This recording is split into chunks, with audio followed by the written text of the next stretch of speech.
በጣም የሚከብድና የሚሰቀጥጥ የእርቃን ቪዲዮዎች እህቶቻችን እየተለቀቁብን ነው።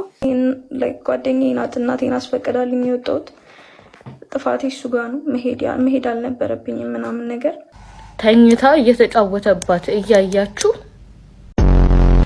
የ8 ዓመት እድሜ ያላቸው ልጆች የሚሄዱበት የታክሲ ሰርቪስ ውስጥ ምንድነው ሲሉት ኪኒን ነው አላቸው። ከዛ ቫያግራ እንዳይሆን አለው አንድ ልጅ። አንድ የ8 ዓመት ልጅ ቫያግራ ያውቃል። በጣም 100% እርግጠኛ ሆኜ የምነግራችሁ የፈጣሪ ምስክሬ ነው። ይህ ቪያግራ የሚባል መድኃኒት ምን እንደሆነ የማታውቋላችሁ።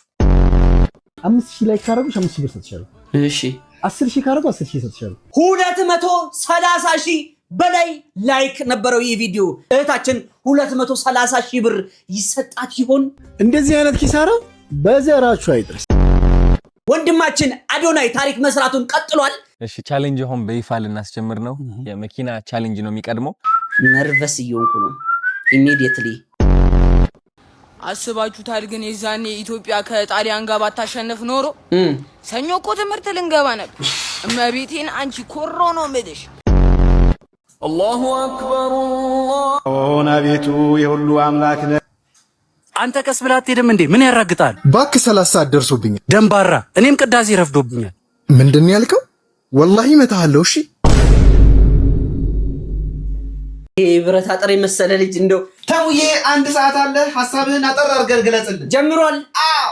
ሰላም ብለናል። እጅ ረስተናል፣ አንገደፍተናል። ይኸው መተናል። አጃይብ ከሚያሰኙ ቪዲዮቻችን ጎን ለጎን ተከስተናል። ቤተሰቦች ለዚህ ያለው ጨዋታችንን ይዘን ተከስተናል ከቪዲዮቹ ጋር። እኔ ወንድማችሁ ተሙሉ ጉሴ እንዲሁ ከካሜራ በስተጀርባ ክኖሩ ነስነ ሰው አጣፍተው ከሽኑ የሚያቀርብላችሁ ግስ የግስላው የማር ወለላው አንድ ላይ በመሆን ነው። እዚህ ቤቶች ካስ ገንዘብ አይሰራም። እንዲሁም ቼክ አንቀበል። ምንም አይነት ማዘያ አንፈልግም። ለምንድን ነው ግን እናንተ ሰብስክራይብ ማታረጉት? ላይክስ ለምንድን ነው? ልጁ ጎበጠኩ። ሚዲያ ለግል ዓላማ መጠቀም አይደለም አይደል? ቆይ እዚህ ላውራችሁ አንዴ። ምንድነው ችግራችሁ? ይሄ ጎልዶ አልበሩን እኛም ያለውን ነገር እናስተካክላለን።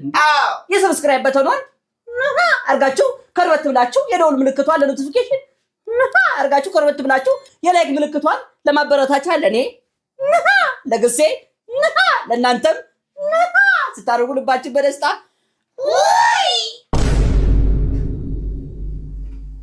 ቪዲዮ ላይክ እያደረጋችሁ ዳይ ወደ ቪዲዮ። አረ እነዚህ ዋናዎቹ ቪዲዮ ላይክ እያደረጋችሁ ዳይ ወደ ቪዲዮ። ቤተሰቦቼን ይይቆሉ። ጉዳዩ እንደዚህ ነው። ፍልስጤም ባስታጠቀችው እንዴ! ሰሞኑን ግስ ምን እናርግ? ምን ሰማቸው ዜናዎች ሁሉ ችግር ሆኖብን እኮ ነው። ቤተሰቦች ጉዳዩ ወደዚህ ነው። አንድ የአረቢያ መጅሊስ ማምረቻ ድርጅት ለጽዳት ሰራተኛው ባገኘውት ላይክ ልክ ገንዘብ እሰጣለሁ በማለቱ የኛ ኢትዮጵያውያን ደግሞ ታውቁታላችሁ፣ ብለን መጣን ብለን ብሎ ያደረገውን ውርጅብኝና የሰውየው ምላሽ እንዲሁም የልጅቷ መጨረሻ ምንድነው የሚለው እስቲ ሰብሰብ አድርገን ይዘን መተናል። እስቲ ግሴ እባክህ ከገምጃ ቤቷ ለጥፍልኝ። 5000 ላይ ካረጉሽ 5000 ብር ሰጥቻለሁ። ቲጂ ትባላለች። እዚህ መርካቶ ከገባው ዕለት ጀምሮ አብራኝ የነበረች የምታግዘኝ መልካም ናት። ሚጣ አላታል አይደል? ሚጣ ነው ስሟና አንድ ነገር አሰብኩ። በጣም ስለምወዳት የምር በጣም በቃ ስለማዝንላት ይብር የሆነ ላይክ ብታገኝና በዛ ላይ ከመሰረት 5000 ላይ ካገኘች 5000 ብር ለመስጠት ቃል ገባሁ። 5000 ላይ ካረጉሽ 5000 ብር ሰጥቻለሁ። እሺ 10000 ካረጉ 10000 ሰጥቻለሁ። ቃል ይላል ያገሬ ሰው። ያሉት ከሚጠፋ የወለዱት ይጥፋ፣ እንዲሁም ያሉት ከሚሰበር ባይበላስ ቢቀር። ቤተሰቦች እንግዲህ ይህ ላይክ ስንት ደረሰ ብላችሁ ትገምታላችሁ? ወንድማችን እንዳለው ላይኩ 5000 ይመስላችኋል? አይደለም። 10000 ይመስላችኋል? ኧረ በጭራሽ በፍጹም አይደለም። 230,000 በላይ ላይክ ነበረው ይህ ቪዲዮ። ህይወት በላይ ሆኗል። ቤተሰቦች እህታችን 230,000 ብር ይሰጣት ይሆን? ምላሹን ካንደበቱ እንስማ። እንደዚህ አይነት ኪሳራ በዘራችሁ አይድረስ። እርግጠኛ ነኝ ይሄንን ቪዲዮ ሁላችሁ ማይታችሁታል። ነገር ግን ልጅቱ እድለኛ በመሆኗ ከምንም ነገር በላይ ግን ደስ ነው። መኪናህንም ቢሆን ሽጠህ ክፈል እንዳላችሁ ሳይሆን ጎፈንድሚ ክፈት እንዳላችሁ ሳይሆን ረስቻለሁ እንደው ኩላሊትንም ሽጠህ ቢሆን ክፈል ያላችሁት ልጆች እንዳላችሁ አይቻልም። ይብላኝ ለእናንተ እኔ ግን የባንክ ብድሩን አመቻችል ለመክፈል ወስኛለሁ። እንግዲህ ወንድማችን እንደተናገረው የባንክ ጉዳዩን ፊክስ አድርጌ ክፍያውን ከፍላለሁ ብሏል አይደል ግሴ? አዎ። አይ ሚል ከሆነ እግር በእግር እየተከታተልን፣ ምክንያቱም እኛ ኢትዮጵያውያንን አንዴ ነገር ከያዝን እንደማንረሳ መርዝ ማስጢሽ እንደሆነን እንድታውቅ ፈልጋለሁ። በቀጣይ ቪዲዮን በደንብ ይዤላችሁ እመጣለሁ። ይሰጣት ይሆን? ገንዘቡን ይለግሳት ይሆን? እሷ ተቀብላ ህይወቷን ትቀይር ይሆን? በጉጉት የምንጠብቀው ነገር ነው። ኤግዛክትሊ 100% ኮተን የሳይ ኮተን እና ቤተሰቦች ይህንን አስመልክቶ በሰሞኑ የተሰማው አስገራሚ ዜና ምንድን ነው የሚለውን እሱንም አንድ ላይ አክለን ይዘንለት ፈተናል። ወንድማችን አዶናይ ታሪክ መስራቱን ቀጥሏል። እኛ የምንወዳቸው የምናከብራቸው የኪነ ጥበብ ባለሙያዎች እንዲሁም የምንወዳቸው ታላላቅ አባቶቻችንን እንግዲህ እኛ ክብር አልሰጠናቸው። እውነት የፎሎ ቻሌንጅ በማስደረግ ይህ ስንተኛው ነው ግሴ? ሶስተኛ ቻሌንጅ ነው። ከዚህ ቀደም 2 መኪና አስረክበናል። ይሄኛው ደግሞ ከነሹፌር ነው። የሚገርም ቻሌንጁ ምንድነው? የማን ነው? አብረን እስቲ። እሺ ቻሌንጅ አሁን በይፋ ልናስጀምር ነው። የመኪና ቻሌንጅ ነው የሚቀድመው። የቤት ቻሌንጅ ደግሞ እግር ነው አለ። መጀመሪያ እግር ነው በደም አሁን እንግዲህ የመኪና ቻሌንጅ ካምፓኒዎች እያፋለኩኝ ነበርና እውነት እኔ ከመደወሌ በፊት ቀድመው የደወሉልኝ ካምፓኒ አሉ። ስማይል ደንታል ክሊኒክ ይባላሉ። የጥርስ ህክምና ነው። አዎ ጥርሴ ስለማያምር እንደውም በቃ እሱን እንትን እናደርገዋል። ፈገግታ በጣም ያምራል። ፈገግታ ያምራል፣ ግን የበለጠ እናደርገዋለን የታባቱ እና ስማይል ደንታል ክሊኒክ ቲክቶክ አካውንታቸው ከዚህ በታች ታግ አድርገዋለሁ። ጋይስ በ2 ቀን ውስጥ 1 ሚሊዮን ፎሎወር እናድርሳቸው። ቻሌንጃችን ይህ ነው የተቀበልነው። ስማይል ደንታል ክሊኒክ ያስ ዋው በቃ ፈገግታ ማለት ነውና ለዘማሪ ገብረ ዮሐንስ ይገባዋል ብለው መኪና ከነ ሹፌሩ ለማበርከት ተዘጋጅተዋል ማለት ነው። ቲክቶክ አካውንታቸው ከዚህ በታች ታግ አድርገዋለሁ። እየሄዳችሁ ታግ አድርጓቸው፣ አይ ሚን ፎሎ አድርጓቸው ጋይስ እና መኪናው ይመጣል በቅርብ ቀን ማለት ነው። እናምናለን። እንኳን እግዚአብሔር ጨምሮበት እንኳን ለእግዚአብሔር ለሰው የሚቻል ነገር ነው። እግዚአብሔር ደግሞ በዚህ በአንድም በሌላ መንገድ ይህ የማይሰካ ባይሆን ኖሮ ወደ ሚዲያም አይወጣም ነበር። በጎ ሰዎችም አሉ እንዳልከው። ስለዚህ ኢትዮጵያውያን በጎ ሰዎች አሏቸው። በውጭም በዓለም በሌላም የሚኖሩ ሰዎች ስላሉ አይ ሆፕ ሶ ይሆናል። ታዲያስ ተስፋ እናደርጋለን እንደሚሆን በእርግጠኝነት። ተስፋ ሲባል ያው ታውቃለህ አይደል? ቋንቋውን ለመጠቀም ነው። ኢትዮጵያውያን ከዚህም በላይ አድርገዋል። ደስ ብሎኛል ደግሞ እንዲሆን አንተን አብነ ስላደረገ በድጋሚ ቴንክ ዩ አባት ቴንክ ዩ።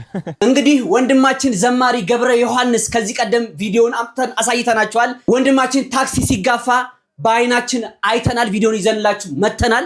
ያንን በመመልከት ወንድማችን አዶናይ አዲስ ቻሌንጅ አስጀምራለሁ በቅርቡ ጠብቁኝ ብሎ ነበረ። አሁን ላይ ላውንች አድርጎታል። አሁን 3ኛ ቀኑ 2ኛው ቀኑ ግሴ 2ኛ ቀኑ። የሚገርማችሁ ነገር በዚህ 2 ቀን ውስጥ ነርቨስ እየሆንኩ ነው። ኢሚዲየትሊ ኦልሞስት 1 ሚሊዮን ገብቷል። ከልብ እናመሰግናለን። እንግዲህ ወንድማችንም ዘማሪ ገብረ ዮሐንስ እንኳን ደስ አለ። ትንሽ ነገርም ደግሞ ሹክ ሲባል ሰምቻለሁ። ምን መጀመሪያ የመኪናው ቻሌንጅ ነው የምትቀድመው ተብሏል። ቀጣይ የቤቱ ይቀጥላል ተብሏል። የደስ አለው ፋሲካውን በደስታ እንዲያሳልፍ እናግዘው። በጣም ነው የምንወድ፣ በጣም ነው የምናከብርህ። እንግዲህ ቤተሰቦች ዘማሪ ገብረ ዮሐንስን ለማታውቁ የሌላ እምነት ተከታዮች ሶሻል ሚዲያ ላይ እንግዲህ በጣም ሲዘዋወር የነበረ መዝሙር አለው ብንልላችሁ ድንገት ልታውቁ ትችላላችሁ። ያረጃል የዓለም ዝና ጥበብም ሆኖ መና አንተ ግን ያው አንተነ በሁሉ ትጸናለህ። እንግዲህ ይሄ ነው ማለት ነው። በዚህ ቻሌንጅ ላይ የተለያዩ እምነት ተከታዮች በፎሎ ቻሌንጅ ላይ ተሳትፈው ቪዲዮ በመስራት ሰፖርት አድርገውታል። ለሁሉም ፈጣሪ ያክብርልን። ሳጥን ስንት ነው? ሳጥን ስንት ነው ልትለኝ ነው የመጣኸው? ትናንታማ ወንድምህ ያረዳኸው አሁን ሳጥን ልትገዛለት ልትቀብረው አንተ የተመኘኸው ምን አለበት ታም ያለው ሲላችሁ ብትረዱት? ምን አለበት በጣም ደክሞ እያለ አንስታችሁ ወደ ሕክምና ብትወስዱት? አሁን ሳጥን ልትገዙለት እናንተ ትመጣላችሁ? እንዴት አይነት ከንቱ የሆናችሁ ሰዎች ናችሁ! እባካችሁን ሰዎች በህይወት እያለ ሰው እንርዳ። ሰው ማዳን እንቻልበት አይምሮ ፈጣሪ ሰጥቶናልና እንደው ይሄው እንደ ኮምበሪል ነዛ ገዚ እባክህ ከፍሬም እንዳልወጣ ጊምቦ ላይ እንዳይከረብትህ እንጂ ተነሳ። ጠንቀቅ ብለህ አረበስ ዘጋውት። እንደው ምን ይባላል አሁን የግሲ እውነቱን የተናገርከው ወንድም አለም። እኛ የሰው ልጆች እኮ ስንሞት ነው ውድ የምንሆነው። የ100 ብር መድኃኒት ሳንገዛለት ሲሞት ግን የ100,000 ብር የሬሳ ሳጥን ለመግዛት መኪና ተኮናትረን በደጋፊ የምናስቀብር ማህበረሰቦች እኮ ነን። አረ እንተዛዘብ። ምን ይባላል ግሲ መሰለ ጠግቤ ጮማ ካስቆረጠኝ ይልቅ ርቦኝ ሽሮ ያበላይ ትልቁ ዋጋ አለው ይባላል። በራበን ሰዓትና በታረዝን ሰዓት የዛን ሰዓት ነው አለው መባባል እንጂ ቤት ሲሰራ ሲገነባ እንዲሁም ባለሀብት ሲሆን ውስኪና በገን እያተለተልክ የምትሄድ እረኛስ ፈጣሪስ በስሪዲ ነው የሚያየው። ግሴ በስሪዲ ነው የሚያየው። አሁን ለምሳሌ አሁን ማለት ነው ግሴ ዘይት ገዝተልኝ ብትመጣ ምን አለበት አንተ? አልኩ በቃ ኦይል ና እንጂ የት ነህ ግሴ?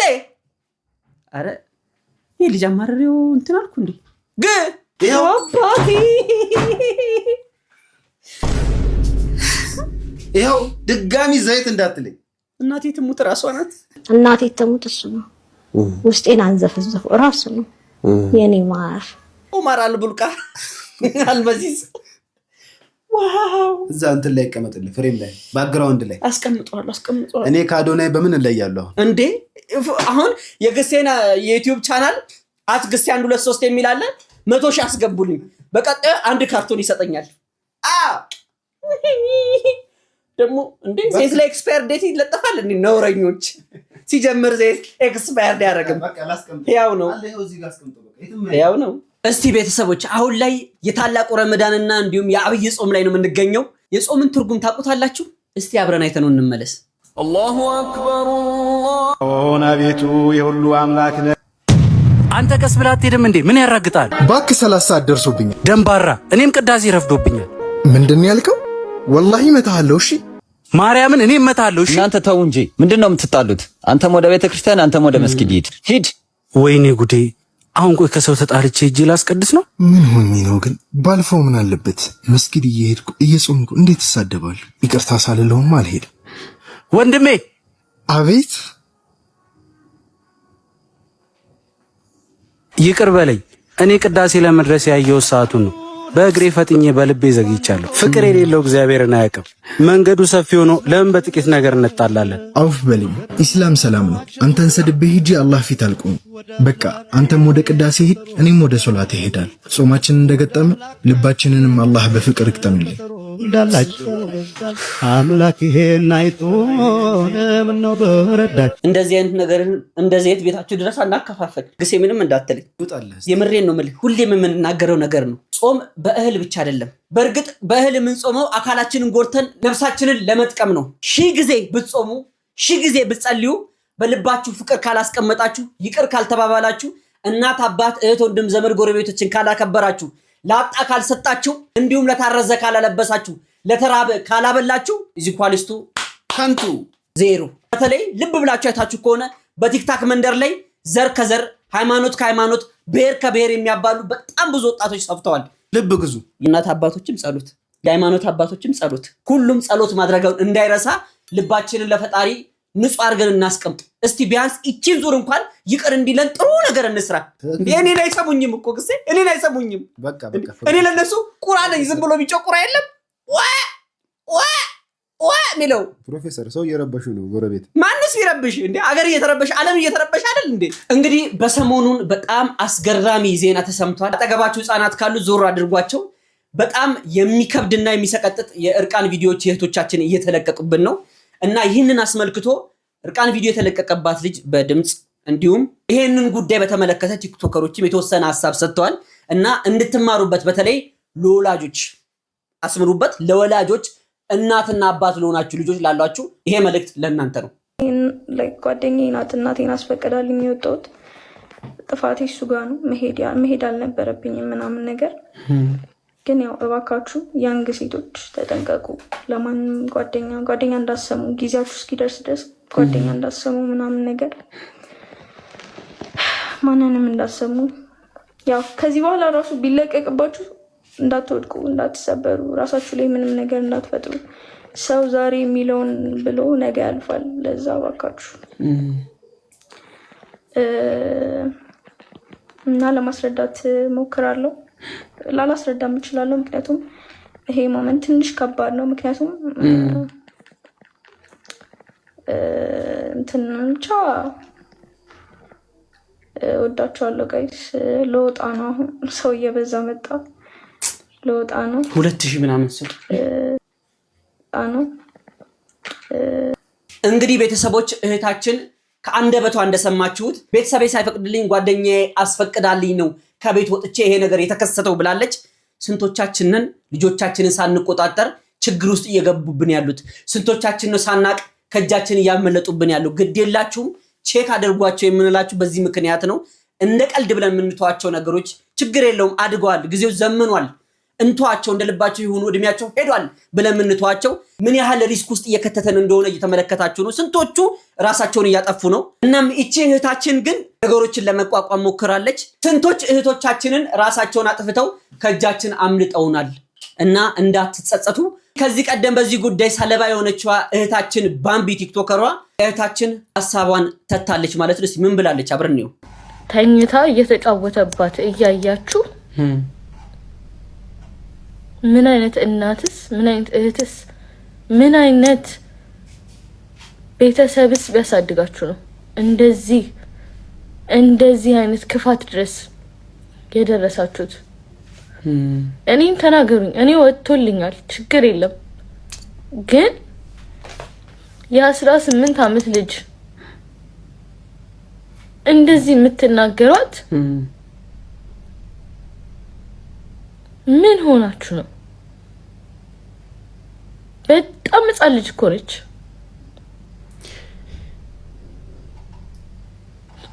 በጣም ትንሽ ልጅ እኮ ነች። ህይወቷን እኮ ነው የምታበላሹት። አንድ ነገር ግን ብታረግ ራሷ ላይ ነገ ታለቅሳላችሁ አይደል? ትክክል። እናም እንደተመለከታችሁት ነው ቤተሰቦች፣ ሁሌም የምንለው ምንድነው ህፃናት ከ18 ዓመት በታች ያሉ እንዲሁም 20ዎቹ ቤት ያሉ እህቶቻችን የዚህ ሰለባ ሆኗል። ይህ ጉዳይ እንደ ቀልድ እየተላመድነው መጣን እንጂ ከዚህ ቀደም በጣም ብዙ እህቶቻችንን እናተንበታል። ሴቶች ልጆቻችሁን ምከሩ፣ ተቆጡ ስትባሉ ሴት ልጅ ከወንድ ልጅ እኩል ናት፣ ምንም ማድረግ ትችላለች፣ ራሷን መጠበቅ ትችላለች የምትሉ ቤተሰቦች ይህ ነገር እንዳይፈጠር ስለምንሰጋ ነው። አንድ ሴት ልጅ ስትጠፋ ለኔ እህቴም ነገ ከነገ ወዲያ ሚስቴ የልጆቼ እናትን እያጣው ስለሆነ እባካችሁ ልጆቻችሁን ጠብቁ። ለምሳሌ እንደነዚህ አይነት ጎረቤት ቢኖረን የት በደረስን አክሲ። አንቺ ግን ተምሮ እያልሽ ሌላ ቦታ የምትሄጃትን ነገር አንድ ያልቅሰ ተናገር እንጂ ከዛ በኋላ እንዳንተ የሚታመን የለም። ስሙ። አረ በኋላ ደግሞ ፋዘርሽ ባኑ ጦስሽ ለኛም እንዳይተርፍ አትንበቅበቅ።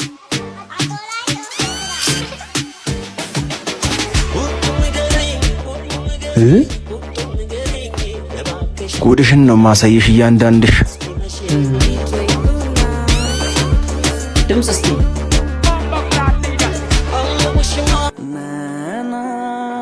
አባት እዚህ ይለፋል። ሄሎ ሄሎ። አቤት ዛንጉራው፣ ምንድን ነው? ዘንጋዳ ነበረ የተንከባከብሽው ከብቶች ሊበሉት ነው ወይ መተሽ ባየሽው አለ።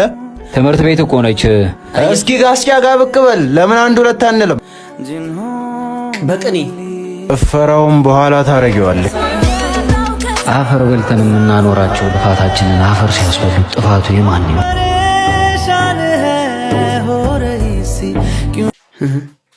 አያችሁ አይደል? እንደው አቀሳሳሪ ጎረቤት ባይኖር አቀሳሳሪ ዘመድ ባይኖር፣ እውነቴን ነው የምላችሁ።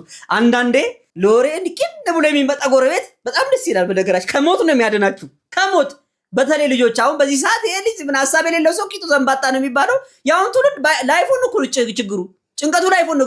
ግድ ያለው መስሏችሁ እናንተ አፈርም ድሜም ብግጡ ግድ የለው። በዚህ ጊዜ አዲሱ አይፎን ምን አይነት የቱ ጋር ነው ካሜራው የሚለው ነው እሱ ጋር ጭንቀት ያለው እንጂ እናት አባቴ የትኛውን ላፕጠብ አድርገው ነው ለኔ ልብስና ምግብ የሚያመጡልኝ የሚለውን ጨርሶ አያስብም። እንደው ምን አይነት ቡኩን የሆኑ ትውልዶች እንደሆነ እኔ እንጃ።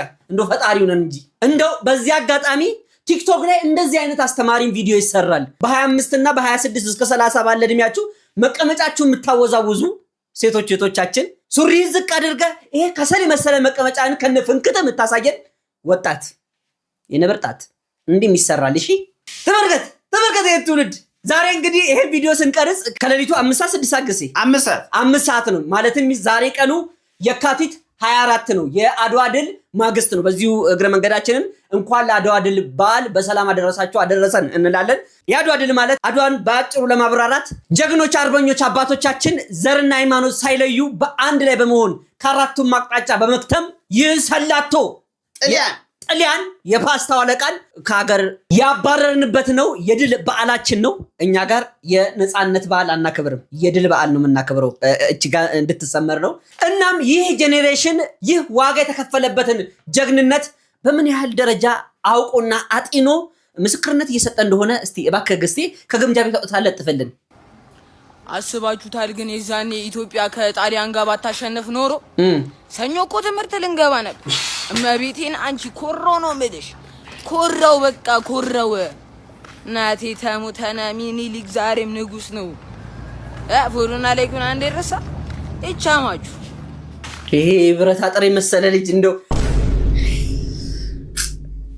ለምን እንደተጋደሉልን ለምን ስንቶቹ እንደተሰውልን እንኳን ትንሽ እንኳን ዕውቀት ግስ ትንሽ ወፍ እኛ ከምናውቀው ይልቅ እኮ ነጮች ስለኛ የጻፉት እኮ ይበልጣል። እውነቴን ለመናገር እኛ መስካሪ ነጭ ካልመጣ በስተቀር እውነት አይመስለንም እኮ።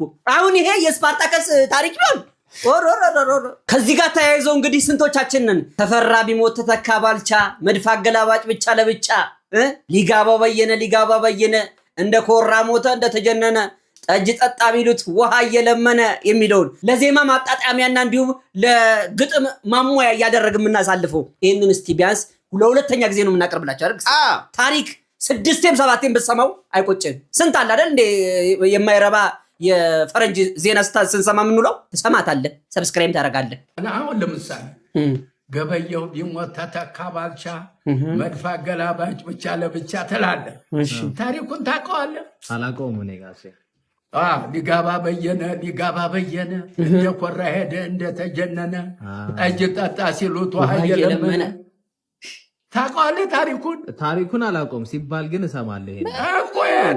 ይሄ ነው አሁን የኢትዮጵያ ሕዝብ ይሄን ሁሉ አያውቅም። ይህን ታሪክ ምን መሰለህ?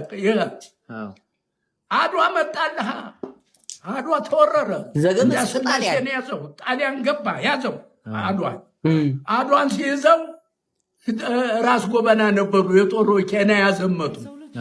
ወደ ኬንያ በፊት ያዘመቱት አድዋ በፊት ጎበና ዳጨ ናቸው ያዘመቱት። እሳቸውን ተውና በምን እንደቀሩ አላውቅም። እሳቸውን ተውና ጎበና ዳጨን ተውና ፊታውራሪ ገበየሁን ሾሙ ለአድዋ አዝማች። ንጉሱንም ራሱንም ደጃማቹንም ፊታውራሪው ነው የሚያዘው በጦርነት ጊዜ። ከዚያ ፊታውራሪ ገበየሁን ሾሙ። ሲሾሙ ከዚያ በኋላ ሄዳ ዘመታ ገባ ክተት ተባለ። ከዚያ የእንዳስላሴን ጣሊያን አረከሰው፣ ገበየሁ ግባና በሞት የቀድሰው ተባለ። ገባ በጎራዴ ሲመለምን ፊታውራሪ ገበየሁን 2 ሰዓት እንደተዋጉ ገደላቸው። ጣሊያን ገደላቸው። ሲሞቱ ከዚያም በኋላ ጦሩ ይዋጋል። ሲሞቱ ደጃይ ባልቻ ይችን ይሰሙና የገሰግዙ ሄዱና በደድሆ ቅጠል ሽፍን ያረጉና ሬሳቸውን ድብቅ ያረጉና ቶሎ ፊታውራሪ ገበየሁ ራስ አባተን ቅደም ብለውሃል። ፊታውራሪ ገበየሁ ራስ መኮንንን የቀድም ያለው ተከተለኝ ብለውሃል። ፊታውራሪ ገበየሁ ወደኋላ የቀረ አይቀጡ ቅጥ ይቀጣል ብለውሃል እያሉ ደጃይ ባልቻ ያዋጉ ጀመር። ደብቀው ሬሳቸውን የፊታውራሪ ገበየሁ ፊታውራሪ ገበየሁ እንደዚህ ያለ ብለውሃል። ፊታውራሪ ገበየሁ አይቀጡ ቅጥ ይቀጣል ብለውሃል እያሉ ያንን ያዋጉ ጀመር እሳቸው። ከዚያ በኋላ 5 ሰዓት ባልሞላ ጣሊያን ተማረከና ከተርፍ ነው ድል ሆነና ተማርኮ ሲመጣ ፊታውራሪ ገበየሁ ሬሳ ሲያወድቋል ሲያደርጓል። እንዲህ ጌታችን ሞቶ የምን ምርኮኛ ነው በለው በጎራዴ አለ። ምርኮኛው ምርኮኛውን በለው ጎራዴ። እኛ ጌታችን ሞቶ ምን እንትን ነው አልበል ያበቃለ። አፄ ምኒልክ አንድ ምርኮኛ እንዳይገደል ተመልከቱ። እንግዲህ ከዚያ በኋላ ፎክር ተባለ። ገበየሁ ቢሞት ተተካ ባልቻ መድፍ አገላባጭ ብቻ ለብቻ የተባለ ይሄ ነው ታሪክ። ህዝቡ ግን አያውቅም። ሊጋባ በየነ እንደኮራ ሄደ እንደተጀነነ ጠጅ ጠጣ ሲሉት ውሃ እየለመነ። ይህ እንግዲህ ሊጋባ ማለት የጠጅ ጌታ ነው። ጠጁን የሚያሳልፈው ቤተመንግስት ግብር የሚያበላው ሊጋባው ነው። ሊጋባ ነው የሊጋባ ነው ጠጁ በሊጋባ በኩል ነው ጠጁ ግብር የሚበላው የጠጅ ጌታ ነው። ደግሞ ወረገኑ አለ የስጋ ቤቱ ጌታ ለብቻው። ሊጋባ በየነ የጠጅ ነው። ከዚያ በኋላ እዚያ ማይጨው ዘመቷ ተጃኖይም ተጣልተው ነበርና ሲልዋጋና ልሙት ብለው ጋቦ ተዋግተው ጣሊያንን እዚያ መቱት። ኮሩ በኋላ ጣሊያን መታቸው መጨረሻ ላይ በእኔ እድሜ ማለት ነው። ጣሊያን መታቸው ደማቸው ሲያልቅ ውሃ ስጡኝ ውሃ ስጡኝ ውሃ ስጡኝ ብለው ለምነው ሞቱ። ይሄ ነው ታሪኩ። ሁለቱን ታሪክ ነገርኩ። ይሄ ትክክል በጣም ይሄን ማወቅ አለ። ህዝቡ ግን አያውቀውም።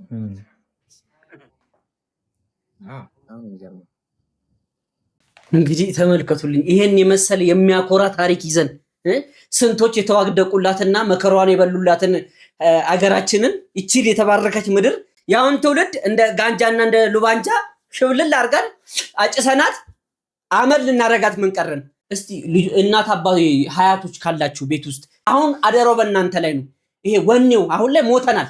ይሄ ኢንተርኔት ገሎናልና እስቲ የሚያነሳስ ልክ እንደዚህ አባት ኦሬዲ እኮ ገብቼ ተዋጋው ነው የመሰለኝ ግሴ እንዴ ጎራዴ የለም እንጂ ስንቱን ረፍርፍ ያለው እና ለሀገራችን ሰላምና ፍቅር ፈጣሪ አምላክ ያዝንበልን። አሜን አሜን። እስቲ ይሄ ቪዲዮ የተደረገለትን ለማይረሳው ወንድምህ ላክለት። ሳውዲ ላይ የሳውዲ ትልቅ ባለሀብት ከሚባሉት ራጂህ የሚባሉ ሰው ያለው አሁን በህይወት አሉ። አቃቸው አካል ሰው 2-3 ዓመት አብሬያቸው ጾም አሳልፌያለሁ። ረመዳን ባንክ ራጂህ የሚባል ትልቁ ባንክ የሳቸው ነው ሳውዲ ላይ ያለው። ዓለማችን ላይ ትልቅ ሀብት ካላቸው ሰዎች ውስጥ ናቸው። ሀብታቸውን ግን ሳይሞቱ ለልጆቻቸው ውርስ አከፋፍለዋል። ለልጆቻቸው ሙሉ ያላቸውን ሀብት አከፋፈሉና የቀረ ሀብታቸውን ፋውንዴሽን አቋቁመው እርዳታ ሰጪ ድርጅት አድርገውታል። በዓለም ትልቁ የሚባለው ፋውንዴሽን ነው። ከ300 ቢሊዮን ሪያል በላይ ፈንድ የተደረገበት ነው። ራሳቸውን እዛ ውስጥ ተቀጣሪ አድርገው ነው እድሜ እስኪያልቅ ድረስ ብለው የሚሰሩት። የዓለማችን ትልቁ ሀብታም ትልቁ የነገሳ ማዕከል ያላቸው ሰው ናቸውና ይሄ ሰውዬ በህይወታቸው ውስጥ በድህነት ውስጥ ያደጉ ሰው ናቸውና በህይወታቸው ውስጥ የገጠማቸውን ገጠመኝ ሲናገሩ ይገርመኛል። ሰውየው አሉ በህይወታቸው ትልቅ ሰው ናቸው። ወደ 80ዎቹ መጨረሻ 90ዎቹ ውስጥ ያሉ ይመስለኛል። ልጅ እያለሁ ትምህርት ቤት ተማሪ እያለሁ የደሃ ልጅ ነኝ። አስተማሪያችን የፍልስጤን ዜጋ ነው ይላል። ሲያስተምረን የሆነ ፕሮግራም ላይ የሳምንቱ የረፍት ጊዜ በአመት የሚመጣ የልጆች የረፍት ጊዜና መዝናኛ ፕሮግራም አለ። ለዛ አንድ ብር ክፈሉ ተባለ። 1 ብር መክፈል የሚችል ቤተሰብ የለኝም። ያንን ሁሉም ልጆች ተማሪዎች ከፈሉ፣ እኔ ብቻ ቀረዋል። በጣም ልቤ በህይወቴ ተሰበረ ይላሉ። ያችን 1 ብር ባለማምጣቴና የልቤ መሰበር አይቶ ያስተማሪ ሊያግዘኝ ፈለገና ግን በቀጥታ ማገዝም ደግሞ እኔን ማሳነስ እንዳይሆን ተሰምቶት ጥያቄ ጠይቃለሁ። ለዚህ ጥያቄ መልስ የሚሰጠኝ ልጅ 1 ብር እሸልማለሁ አለ። ቀላል ጥያቄ ጠይቀኝ፣ ጥያቄውን እኔ መለስኩለት፣ 1 ብሯን ሰጠኛሉ። እዛ ፕሮግራም ላይ ተቀላቀልኩ። በህይወቴ እንደዛን ቀን ተደስቼ አላውቅም ይላሉ። አላህ ነገሮችን ለወጠ። ሀብት መጣ።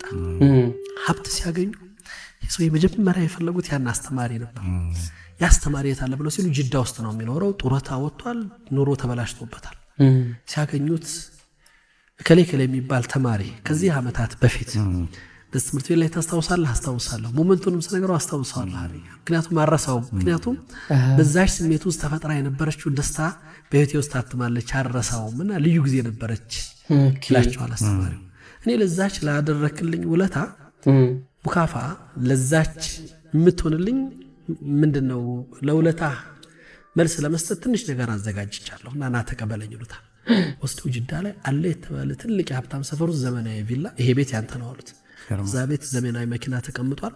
ባንክ ውስጥ ይሄን ያህል በመቶ ሺህ የሚቆጠር ሪያል አካውንት ውስጥ አስገብቻለሁ። የሂሳብ አካውንት ነው ተቀበል። ሰውየው በጣም ነው የደነገጠው። 1 ብር ይሄ ሁሉ ዋጋ ናቸው። ያቺ 1 ብር በህይወቴ የፈጠረችልኝ ደስታ ይሄን ያክል ቢሊዮን አግኝቼ ዛሬ ደስታ የለኝም ማለት ያን ያቺ ደስታ ዛሬ አላገኘኋትም። ለዛ ደስታ ደግሞ ምክንያቱ አንተ ነህ። ይሄ ደግሞ ፈጣሪ ነው። እውነት ግን የሚገርም ታሪክ ነው። እግዚአብሔር ቃል አጠረኝ እኮ አንተ ደስ ሲል 1 ብር ተመልከቱ። እንግዲህ ስንቶቻችሁ ናቸው የተደረጋላችሁን ነገር ወደኋላ ዞር ብላችሁ አይታችሁ እንደ ውለታ ራሱ ይመለሳል? ውለታ አይመለስም። በእርግጥ ውለታ የሚመለሰው በልብ ነው። መጀመሪያ የሆነ ሰው እንደው የተቸገረ ሰው ደውሎ እንደው ለእግዚአብሔር ሰላምታ እንኳን ቢደውልላችሁ አይ ገንዘብ ይጠይቀኝ ነው ብላችሁ ስልክ አታነሱም። ሰው በተቸገረ ሰዓት አለሁልህ ካላችሁ ነገ ዓለም ቂጣ ናት፣ ትገለበጣለች። ይቺ ዓለም ህልም እውን የሚሆንባት ብቻ ሳትሆን እውን የሆነ ነገር ህልም የምትሆንባት ስለሆነች ነገ ምን ላይ እንደምንወድቅ አናውቅም። የ8 ዓመት ዕድሜ ያላቸው ልጆች የሚሄዱበት የታክሲ ሰርቪስ ውስጥ ገና የአንደኛና ሁለተኛ ክፍል ተማሪዎች ያሉበት የታክሲ ኮንትራት ሰርቪስ ውስጥ ነው የሰማሁት ብሎ አንድ ልጅ ለእናቱ የሆነ ነገር ይነግራታል። ከጓደኞቻችን መሃል የሆነ ልጅ ኪኒን ይዞ መጥቷል እና የሆነ ኪኒን ይዞ መጥቷል። እንግዲህ ከቤት ያገኘው የሚዋጥ ኪኒን ይዞ መጥቷል። ምንድነው ሲሉት ኪኒን ነው አላቸው። ከዛ ቫያግራ እንዳይሆን አለው አንድ ልጅ። አንድ የ8 ዓመት ልጅ ቫያግራ ያውቃል። መድኃኒቱ ለምን ይሰጥናል እኮ ላያውቅ ይችላል። ስሙን ራሱ ያውቀው። ይሄ የሚያሳየን በጣም ብዙ ነገሮች ምን ያህል ሰዎች ጆሮ ላይ ለመድረስና ልቦና ላይ ለመድረስ ምን ያህል ቀላል እንደሆኑ ማሳያ ነው ይሄ። አሁን ይሄ ምናችን እንደዚህ ስንሆን እንደዚህ ለመረጃ በዚህ ልክ በቀረበ ልክ ምን ይሆናል? የኔ ዋጋ ያልነበሩ የኔ መለኪያ ያልነበሩ የኔ ክብር መገለጫ ያልነበሩ ጉዳዮች ሳላቃቸው እኔ ጋር ይመጣል። ከዛ ሳላቃቸው ይዋሃዳሉ ከኔ ጋር። ከዛ ለራሴ የማይሆን ነገር እነግረዋለሁ። አይገባኝም እኮ ይሄን እኮ አላረኩም እኮ ይሄ እኮ የለኝም እኮ ስለዚህ እንዲህ ስለሆነ መከበር የለብኝም የሚል ነገር ለራሴ እጀምራለሁ። ስለዚህ ሰዎች ይሄን አላስፈላጊ ሆነ unnecessary self talk ይሄ ለራሳቸውን የሚቀንስ ራሳቸውን የሚያዋርድ ነገሮችን የራስ አድርጎ ከመቀበል መቀመር የሚጀምሩት የኔ ትክክለኛ የትኛው ነው የሚለውን ከመራት ነው። ከአንደኛው ጋር ይገናኛል። ሁለተኛው ግን ይሄንን ከመቀነስ መጀመር ነው። በጣም 100% እርግጠኛ ሆኜ የምነግራችሁ የፈጣሪ ምስክሬ ነው።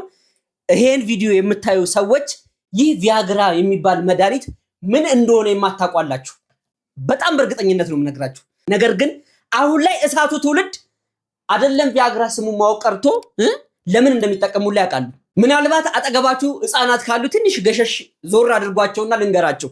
እኛም የሰማነው ያው ሶሻል ሚዲያ ላይ ነው፣ ከመረጃው ሁሉ አሁን ፊት ለፊት ላይ ነው። ለማታውቁ ሰዎች ይህ መድኃኒት የተሰራበት ዋነኛ ፐርፐዝ ስንፈተ ወሲብ ላለባቸው ሰዎች ነው በዋናነት። ነገር ግን አሁን ላይ ወንዶች እየተጠቀሙት ያለው ጉዳዩን ዲቴል አልገባበትም ለሌላ ፐርፐዝ ነው። ልጆቻችሁን ከሚነገር ነገር፣ ከሚሰሙት ነገር፣ ከሚያዩት ነገር ራቅ ማድረጋችሁን እንዳትረሱ። መሆንም ካለበት መናገርም ካለባችሁ ሞር ሳይድ ኢፌክቱን በደንብ ነግራችኋቸው ነገ ላይ የሚመጣባቸውን ችግር ከናንተ አንደበት መስማት አለባቸው። አለበለዚያ ነገሮችን ተደብቀው ከጀርባ ነው የሚያደርጉትና ተጠንቀቁ። የ8 ዓመት ልጅ ቫያግራ እኔ በዚህ እድሜ እኮ ቆሎ ነበር ማቀው የሚዋጥ። አረ እሱንም አችንም ትታሰራለህ። አንተ ማነህ እኔን በነፃ የምትወስድ?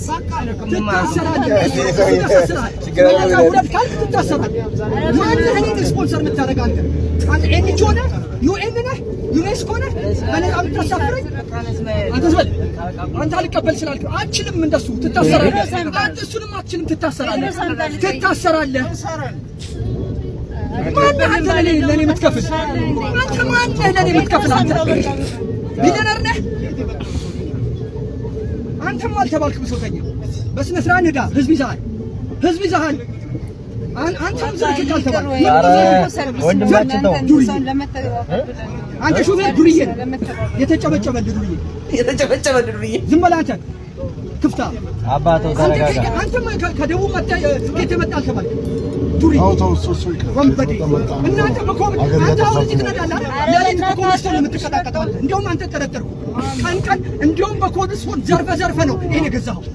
እናንተ ከዚህ እየመጣችሁ ከደቡብ እየመጣችሁ ቀን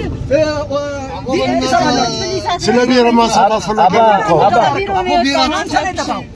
ስለ ብሔር አታንሳ። በቃ ስለ ብሔር አያስፈልግም። የጋራኩ እጠራለሁ። እሳት እያጠፋ ነው።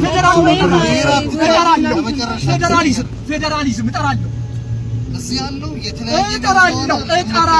እጠራለሁ። ተወት በቃ። ለምን አንተ አትወስም? ዝም በል በቃ። መለስ ነው የሰጠኝ። ዝም በል። የከፋፈለው መለስ አይደል እንዴ? አንተም ክፍት አልተባልክም። ጠማማ። ኧረ ተው አባ፣ ምንድን ነው? ዝም በል አንተ አስተው።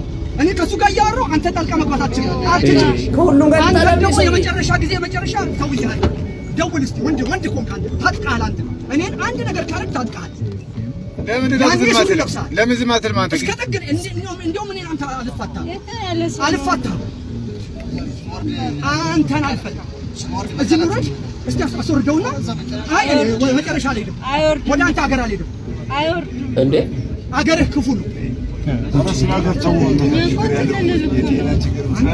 እንደው ቤተሰቦች አንዳንድ ጊዜ ቦታውንና ጊዜውን እንዲህ ካልገጠመ እድሜ የቀን ክምር ነው፣ ለእድሜ ድንጋይም ታላቃችን ነው ይባላል። አባታችን በምን ጉዳይ እንደተበሳጩ እንኳን አናቅም። ትንሽዬ ጸብ ነው እንደዚህ እየሰፋ የመጣው። ጸቡ የተነሳው ከሹፌሩ ጋር ነበረ፣ ከረዳቱ ጋር ቀጠለ፣ ቀጣይ ጎን ላይ ከተቀመጡት አንድ አባት ጋር ቀጠለ፣ ከጀርባ ደግሞ ካለው ወጣት ጋር ቀጠለ። ጉዳዩ ወዴት ሄደ? ወደ ዘር ሄደ። እንግዲህ ተመልከቱልኝ። ትንሽ የምንላት ነገር ሰደድ እሳት ሆና ሀገር የምትፈጅ ነገር ስለሆነች እባካችሁን ካንደበታችን የምናወጣቸው ነገሮች መልሰን ስለማንውጣቸው አይምሮ የፈጠረልን ልናስብ ስለሆነ አሰብ ብናደርገው መልካም ነው ብዬ አስባለሁ። እንድናስተውልና ካቅላችን እንድንሆን ነው። ይሄ ሰለብረምና ሜዱላቡን ጋታ ነው የሚባለው። እሱን ብቻ ነው እንደምታውቀው አንተ? ከሱ ውጪ ምን አለ? ሌላ ንፍጥ ብዬ ልጥራለህ? ያንተ ውስጥ ይሄ ነው እንግዲህ እኔን ተከሳሽ እሱ ማች ወደ ቁጭ የሚለው። እድሜው ስንት ነው? ወደ 69 ልህም። አሁን ያሉበትን እድሜ እንዴት ይገልጹታል? ሮጥ አታመልጥ፣ ተናግረህ አትደመጥ። አሁን የመጣውን ሁሉ እሺ እያሉ እድሜያችንን መግፋት። ይህን ነገር አድርጌዋለሁ የሚሉት ነገር አሉት? ስሜ በክፉ የለም። የቤተ ክርስቲያን አገልጋይ ነኝ። በማናቸውም አይነት በአገር ሽምግልና እንሰራለን። በጥሩ ነው ስሜ። ብዙውን ጊዜ የወጣትነት እድሜዎትን የወሰደቦት ያቃጠለቦት ነገር ምን ነበር? ምንም የለ። ብንሄድ ጥሩ ነው፣ ብንራመድ ጥሩ ነው፣ ብንጫወት ተጓደኛ ጥሩ ነው። የሚያስፈራ ነገር የለም። ዛሬ ግን መጥፎ ነው። ዛሬ እኛ ዘመን ጊዜ የሚያስፈራ ቂጥኝና ጫብጥ የሚባል በሽታ ነበር። እሱ ነው አሁን እሱ ይመሰገን ጀመር። ህይወት አያሳልፍም። አሁን ላለው ትውልድ አንድ ቤስት የሚሉት ምክር? አሁን አንተ ለምሳሌ ወጣት ነህ። ካለው ነገር ተጠንቀቀህ እንድትኖር እፈልግሃለሁ። አሁን እኔ ዝጋ ወርቅ ወጣት ነህና ታነሳኛለህ። ዝም ብለህ አታልቅ። ወጣቱ ቢያድግ ጥሩ ነው። ወጣቱ ሰላም ቢሆን ጥሩ ነው። በጣም እናመሰግናለን። አሰፋ ሻተርን ያውቁታል? አላውቀውም። ከአሰፋ ሻተር ስራ አንድ መልእክት አሉት። 1000 ብር እንድሰጡት። ስምህ ማን ይባላል? የኔ ሱራፊ ሌርሶ ማለት ነው። እኔ ክፍሌ የማነ ብርሃን። እናመሰግናለን። ጥሩ ምክር ነበር የመከረን። መንግስቱ ላይ ይግባ። እናንተ ሁላችሁ ግቡ። በእድሜያችሁ የማትጸጸቱበትን ኑሮ ስትኖሩ። ከዚህ ቪዲዮ በጣም ተጅ ካደረጉኝ ንግግሮች መካከል ብሮጥ አላመልጥ ብናገር አልደመጥ የተባለበት ፓርት በጣም የሚገርም ነው። አሁን ላይ እድሜያቸው የሄዱ ሰዎች በተለይ አባቶቻችን አያቶቻችን አሁን ባለው ጄኔሬሽን ምንም አይነት ጆሮ እየተሰጣቸው አይደለም። ምክንያቱም በዚህ ዘመን የሚጠቅም ነገር መስማት የሚፈልግ ማንም ሰው ስለሌለ እኛ መስማት የምንፈልገው የማይረባ የውጭ ታሪክ፣ የውጭ ዜና፣ የውጭ ነገር ብቻ ነው የምንፈልገው። ስለ ሀገራችን፣ ስለ ራሳችን፣ ስለ ቤተሰባችን፣ ስለ እድሜያችን ምንም ነገር ማውቅ አንፈልግም። ይህ ማለት በፊት የሚፈራው ጨብጥና ምንድን ያሉት አባት ቂጥኝ ከርክር ባምቡሌ ነበሩ። አሁን ላይ ግን እነሱ እየተመሰገኑ መጡ። በጣም ጥሩ ቸር በሽቶች ናቸው የተባሉ። ተመልከቱልን እንግዲህ እኛንን በሽቶች አሁን በዚህ ጊዜ ጋይስ ልጅ አትውለዱ። እየሰራችሁ እየሞከራችሁ ፋይናንሻሊ ሴኪዩር ሳትሆኑ ልጅ አትውለዱ። ልጅ የራሱ በረከት ይዞ ይመጣል እያላችሁ ስሙን በበረከት አታስቀሩት። እግዚአብሔር ባደራ ለሚሰጣችሁ ነገር እባካችሁ አትቀልዱ። በተቻላችሁ መጠን ፋይናንሻሊ ስቴብል እስከምትሆኑ ድረስ ብቸኛው ለልጃችሁ የምትሉለት ውለታ በቃ ልጅ ላለመውለድ ራሳችሁ ለመጠንቀቅ ሞክሩ። ልጅ ቀልድ አይደለም።